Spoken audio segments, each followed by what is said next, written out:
Ladies and gentlemen, can we just have a round of applause for just how good manga has been these past 3 months? But summer is starting with a bang. One Piece, Kagurabachi, and Gachi Okuta going on insane runs right now. Like, bro, reading it is not enough. You might be wondering why I didn't say Kagurabachi Days or like Ichi the Witch or yada yada yada. Just haven't read them yet. Should I read them? But yeah, man, it's that time again, and today we're going to be redrawing a bunch of these manga panels slash anime things that I kind of like over the span of like 3 weeks. So can I just show you some shit real quick? Yeah. Let me just have your time.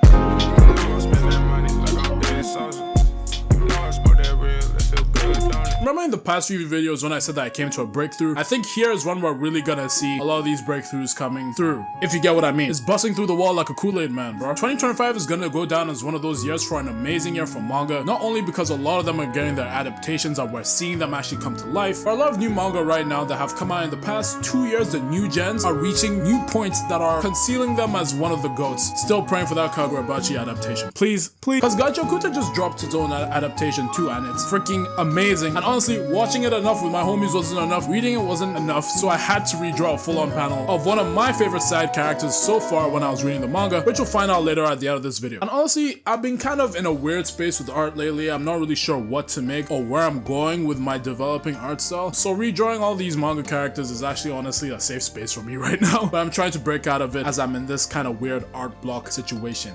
I don't know where I'm at. And that begins with this page, honestly. This was about a month back, so we got stuff to catch up on. This was about 2 months ago. This was about 2 months ago, damn. But with this starting page, yes, I drew Blue Diamond. Don't worry about that, that's for another video. I just want to try something. Hey, can I yap about this one real quick? Because I'm kind of proud of it. Started off on a whim, saw some fan art of her. I was like, damn, she kind of bad though. So I used Emma Frost as the base because I was like, she would have thick thighs, right?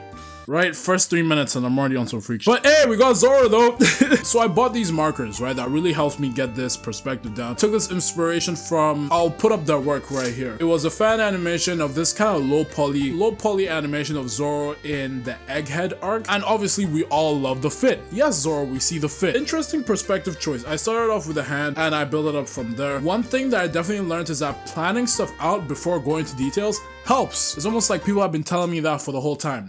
But I really like this. I just kind of freestyled with the coloring. When it came to his body, I just blocked it out with the markers. So that was pretty cool. I found it so that blocking shit out in general, not even with markers or even just with pencil, it's better to go smaller and then you can always expand it later rather than starting bigger and then trying to, you know, scale it down. I kind of found that out too through drawing with pen. So hey, I think that's a W on my part. Don't worry, I definitely did not redraw her again, but we're gonna move on quickly to this piece that I didn't really like, but I do love it as well. I want to go back and finish it, but this was of Hakuri. I think his name is Hakuri from Kagurabachi when he got absolutely one-shot by Samura. I know, spoilers, right? Kagurabachi spoilers. But you know this channel, bro. We're Bachi, bro. We're all gonna be there day one of the anime, just like how we were all there day one and some change. I missed some days for the Gachi Okuta anime, which was amazing. Let me know what you guys thought down below. One thing I do like about this piece though is that I love the fates. I loved his expression in that scene because this man was trying his best, bro. This man was, oh my god, picture this, right? This is for the non-Kagurabachi enjoyers because you know what I'm saying, we gotta be inclusive here. The second Hokage and Minato, younger Minato, are both scrapping, right? And Sasuke is trying to get into the mix. But this man is not catching up because honestly, Chihiro and Samura are just on 2 different levels. They both evolved like crazy. But Sasuke is trying to level up to try and fight these guys. But he got absolutely one-shot by the Uchiha hater. That man is racist. I'm telling you, he might be. When I realized that I messed up the hand perspective, I kind of lost motivation to continue doing it. I could go back and fix it up with just the hatching, just to blend it into the hand and make it just look like a shading. I definitely will go back to it, and I want to now go back with my red markers, which you'll see later in this video, and do the blood because I really like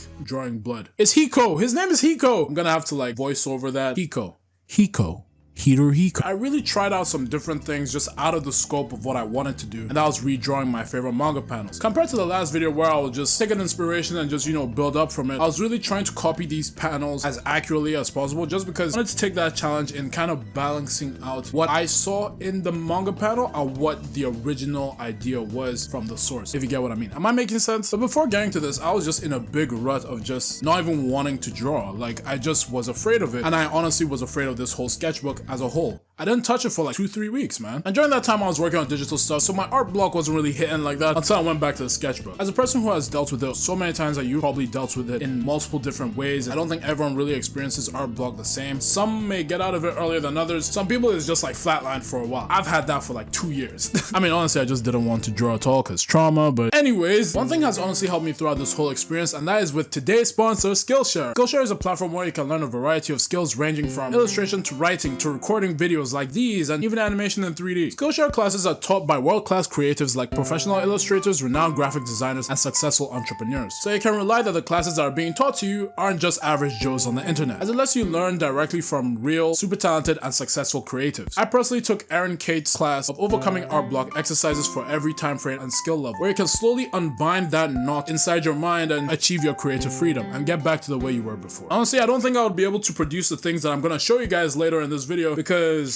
I think I'm back. Best believe I got a good deal for you, because with my link in the description, the first 500 people to sign up or scan this QR code will receive a 1-month free trial of Skillshare. Get started today. Thank you so much for Skillshare for sponsoring this video. Now, let's get back to this. It's just something about the eyes for me. When I look at his eyes, you can really see the tiredness in it. To replicate just roughly with my pen. I think I was in a rush doing this, so I really wanted to just plot out the idea down. I'm not sure what I'm gonna build it up to. I know I messed up the shoulder, so the whole perspective was kind of wrong, because his shoulder is just literally attached to his neck, which is not how necks work. But we later find out that I get a better grasp at these.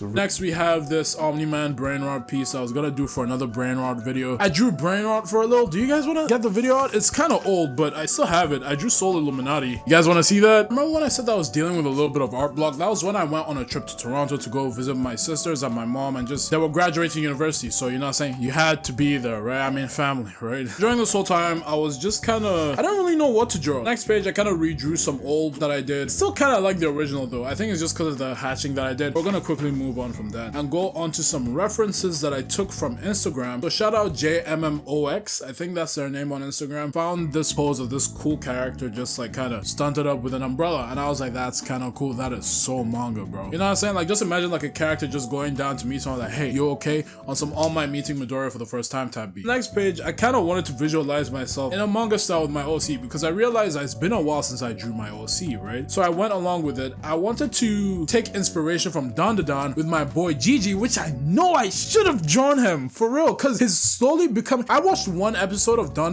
and I was like, wow, Gigi's kind of fun. He's kind of fun. At first I was like, who's this guy? He's the ex of Momo. Get the hell out, bro. But this guy is actually a homie. Amazing, because we never really see like exes still being friends with their ex in anime. I've never really like seen that before, especially in a high school anime. But I love how Gigi and Okaron's relationship is coming together really nicely, and they're bonding, and Gigi is just cordial with Momo, and they're still, you know, jokey jokes, and everything's fine. Everything's surprisingly mature for a teenage anime. I took that inspiration of him like always just like, you know, just like doing random expressions. Took that with my character because I feel like I just always be doing expressions. Even without me knowing, like I'd be editing and I'm like, damn, your hands be moving that quick. Like I'm doing Naruto jutsus. I really like the hand on the left. I wanted to make it seem like he was like doing that. Probably inspired by that Soul Illuminati meme. I wanted to add some more things to my character, like maybe like some straps on his arm. I was just kind of experimenting with that too. Back to the manga though. Super excited to show you guys because we get to the more current manga that everyone's talking about, and that's back to Kategori back. Because we had an amazing chapter last week, bro. I know, but back to current me. It's been a few months now. This chapter, bro, oh my god. This whole chapter was just a definition of the main character locking the in. You know what I'm saying? I don't want to say the word, but Chihiro, my guy, bro, his arm was hurting. He was weak as hell. He made Samura think that he was healing himself, but no, bro, he was using that reverse technique to hit a black flash, and he's just going crazy. And we got engine on the top left. But anyways, I did this on stream. If you guys pull through, streaming every Saturdays and Sundays, maybe Wednesdays. Let me know. Honestly, I didn't think I was gonna be able to do this as cool as I did it, but it came out good. I'm really proud of the way Chihiro's face looks like. It still looks like Chihiro. Also doesn't really look like Chihiro because I drew it. I would fix up the hair though. I kind of just roughly went through it and tried to clean it up with my inky pen that died today, bro. You'll find out why, bro. But also you can just see how much stuff that I've just splotched all over it, you know? I was rinsing this ink, just going through it. I mean, Chihiro was definitely going through it it because I tried to capture like the blood coming out of his hand, but you know, I'm working with black, so there's only really so much you can do with black. I took the creative liberty by adding the block of text behind him to kind of make Chihiro the center of attention, because I feel like that pose was very, very impactful. Even it just being a pose and not really having as much movement, just the intensity on the hand and just knowing that he's struggling to even keep his hand on the sword and he's just being powered by straight determination. I just wanted to try my best to replicate that in this piece, and I haven't done a full-on page kind of drawing since basically the last redraw video. Thank you for the love on that. So I kind of want to put it back in with some new stuff, add some more color to it, because my whole sketchbook has just been in black and white. This next one I want to try and add more color and kind of experiment with some new stuff. One character I didn't think I would draw from Gachi Okuta was Engine. Shout out my Engine, bro. He's basically Gojo. Well, not Gojo, but he's a cool modern age Kakashi. I don't know any much more. Here I'm on the top left. I took it from a fan art, so I'll just put that up. Shout out to them. I like the way I used the markers to also put the sword too. I might go over that with a black pen just to accentuate it a bit more and to give it a bit of a more darker theme. I posted it on Twitter if you guys haven't followed me. I want to start posting more of my art there more, just because I feel like y'all don't really see my art as much. So also like and subscribe, bro. Like, hello? Hi,